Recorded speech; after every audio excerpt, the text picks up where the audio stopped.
अस्सलाम वालेकुम दोस्तों, उम्मीद करता हूँ कि आप सब खैरियत से होंगे। मैं आज आपको बताता हूँ कि बार बेंडिंग शेड्यूल हमने किस तरह बनाना है।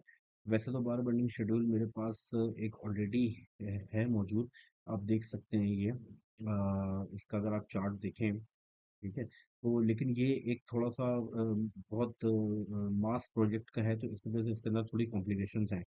मैं एक मुख्तसर सा बार बेंडिंग शेड्यूल बिल्कुल आप लोगों को बनाना सिखाता हूँ, जो कि फ्रेश इंजीनियर्स या सुपरवाइजर्स जो हमारी फील्ड के लोग हैं सिविल इंजीनियरिंग के अंदर, उनके लिए वो ईजी हो जाए। तो मैं आपको मुख्तसर सा बिल्कुल एक बार बेंडिंग शेड्यूल चंद मिनट्स के अंदर बनाना दिखा देता हूँ कि कैसे बनाते हैं। आपने एक्सेल शीट खोल लेनी है। अगर आप साइट के ऊपर काम कर रहे हैं तो डेफिनेटली आपके पास ड्राइंग होगी। ड्राइंग के अकॉर्डिंगली आपने जो है वो स्टील उसका बनाना है, और बार बेंडिंग के अंदर आपने उसको लेकर आना ताकि उस हिसाब से आप अपना स्टील कटवा सकें। ठीक है। तो सबसे पहले तो मैं आपको ये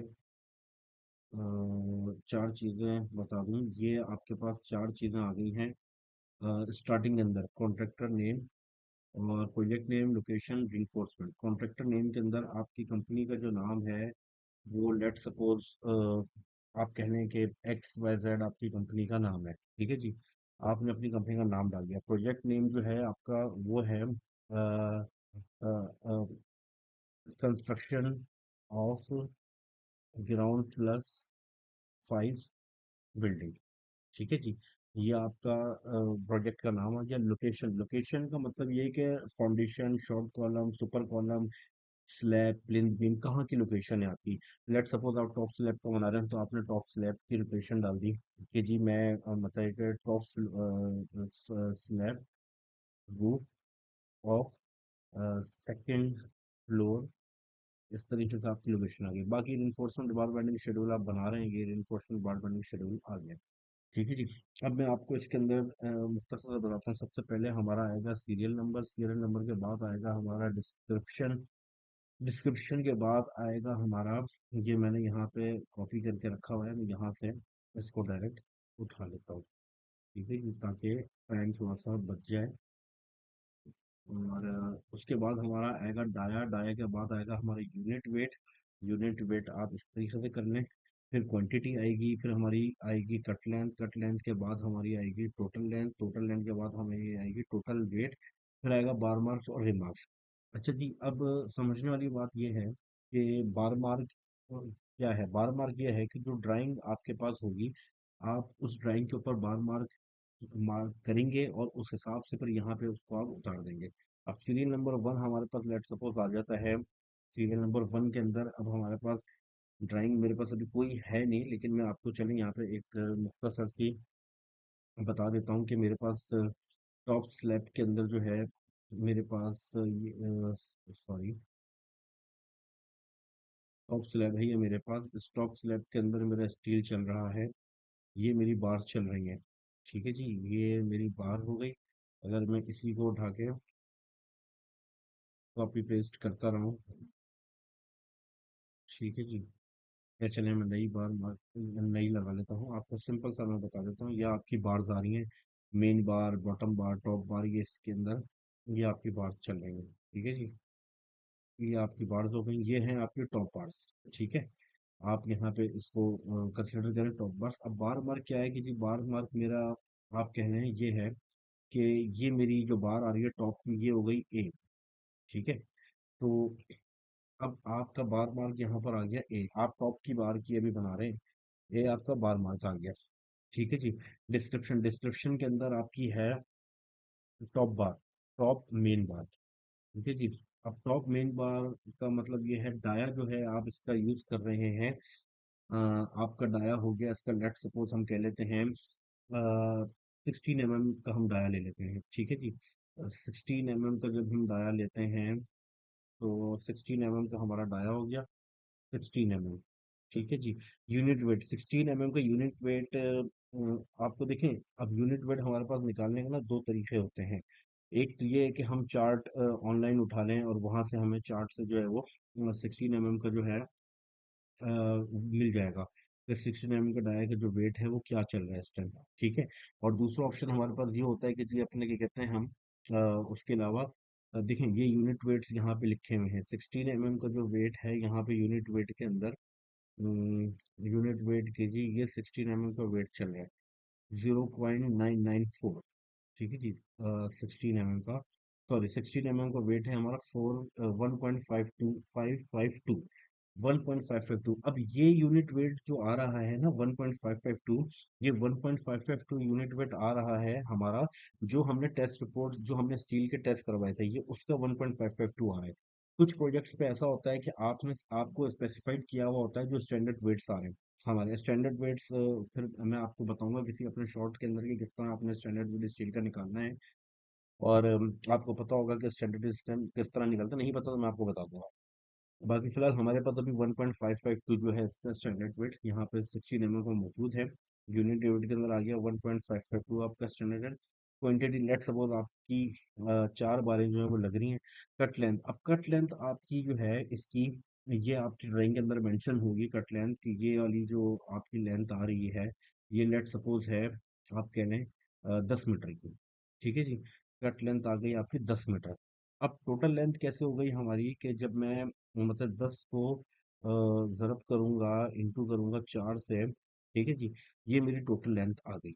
यानी 10 मीटर की एक लेंथ थी, और उसमें 4 लेंथें वहां पे स्लैब में लग रही हैं, वो तो आपकी ज़्यादा लग रही होगी लेकिन 4 लेंथें आपकी लग रही हैं, तो वो 40 हमारी लेंथ आ गई।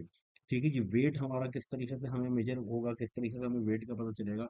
वेट हमें ऐसे पता चलेगा कि हमने 40 जो हमारी लेंथ लग रही है, इस 40 लेंथ को हमने करना है यूनिट वेट से ज़रब। तो ये हमारा टोटल वेट बन गया 62.08। अगर मैं आपको इसको करके दिखाऊं, ठीक है जी, 62.08 हमारा टोटल वेट बन गया है।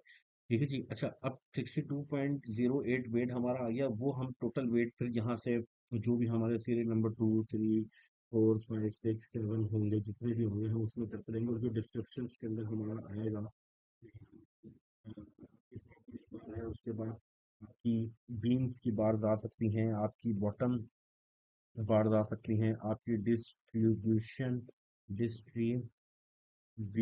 बार्स आ सकती हैं, आपकी आपके रिंग्स आ सकते हैं, आपकी चेयर्स क्लेमेबल नहीं होती हैं। चेयर्स कभी भी बार बेंडिंग के अंदर क्लेम नहीं की जाती हैं। अगर कोई क्लेम करता है तो आपको उसको काट सकते हैं, क्योंकि वो पार्ट होती हैं बीबीएस का और प्रोजेक्ट का। उसके अलावा आपके पास जो भी बार्स वहाँ पे आ रही हैं, एक्स्ट्रा बार्स होती हैं, एक्स्ट्रा बार्स आपके पास आ रही हैं। अच्छा, अब ये रिमार्क्स का जो आखिर में खाना दिया हुआ है, कुछ लोग इस रिमार्क्स की जगह यहाँ पे लिखते हैं शेप, लेकिन बेहतर ये है कि आप रिमार्क्स लिखें। उसकी वजह यह है कि आप इसमें शेप भी बना सकते हैं और डिस्क्रिप्शन भी लिख सकते हैं। अब लेट सपोज मैं कह रहा हूँ कि मुझे मेरी टॉप मेन बार जो है, मेरी टॉप मेन बार का जो शेप है, अगर मेरा यहाँ से कोई शेप का ऑप्शन है तो मैं यहाँ से शेप बना सकता हूँ। लेट सपोज मेरा शेप ये मेरा शेप आ गया, ये मेरी टॉप मेन बार है। उसके बाद फिर उसके बाद मैं एक ऐसे बना ली मैंने।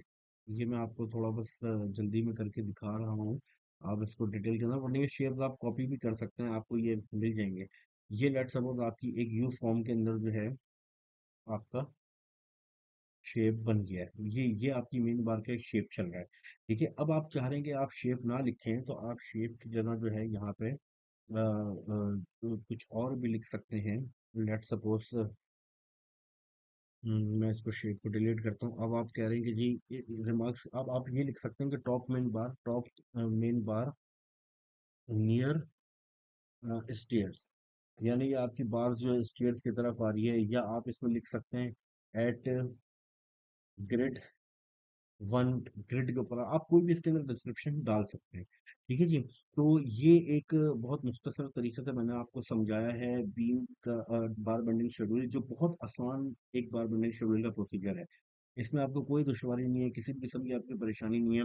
यहाँ पे आपके लेट सपोज जो भी वेट्स आते हैं, जिस भी किस्म के, आप वो वेट्स टोटल करते रहें, और टोटल करने के बाद जब आप यहाँ पर आएंगे तो एंड में आपके पास ग्रैंड टोटल का ऑप्शन मौजूद होगा, ग्रैंड टोटल का। ठीक है जी, ग्रैंड टोटल, यहाँ से आप ग्रैंड टोटल आप यहाँ से कर सकते हैं डायरेक्ट इसको। ठीक है जी, ऑटो सम के ऊपर जाके आप करेंगे, ये आपके पास टोटल आ गया। ठीक है, और टन के अंदर भी आप इस वेट को वेट इन टन आप बता सकते हैं। आप सिंपल इसको जी, आप सिंपल इसको जो है डिवाइड कर दें वेट इन टन को। वेट इन टन को आप सिंपल डिवाइड करें, मैं आपको बता देता हूँ कि आपने इक्वल टू लगा के आपने डिवाइड 1000, क्योंकि आपको पता होगा एक टन में 1000 केजी आता है, तो आपने 1000 करें, ये आपका 2498 2498 केजीज जो था वो आपका टन के अंदर आ गया। ये वेट इन केजीज है, ये वेट इन टन हो गया। ठीक है जी, ये आपका एक बड़ा सिंपल सा मैंने प्रोसीजर आपको बार बेंडिंग शेड्यूल का बताया है कि किस तरीके से बार बेंडिंग शेड्यूल आपने बनाना है, और किस तरीके से आप इस बार बेंडिंग शेड्यूल देखिए, एक बार बेंडिंग शेड्यूल का मेन पैटर्न है।